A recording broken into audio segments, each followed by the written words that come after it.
kata pemain kecil ini rupanya sangat lincah.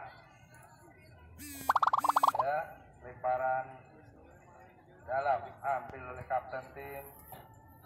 Ada Novel di sana berhasil mengamankan bola. Ada Jerry, Esa dan David mengejar bola. David masih belum puas rupanya mencetak 3 gol, kembali mengejar gol. Apa yang terjadi?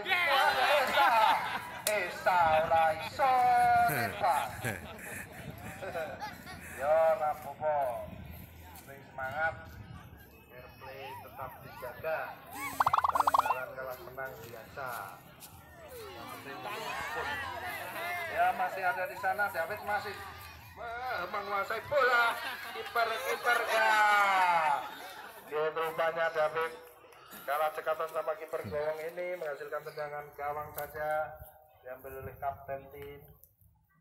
Ancang-ancang dia tendang saja sangat keras ke depan, dihadang Noval kembali. Rupanya 4 menit tersisa waktu 5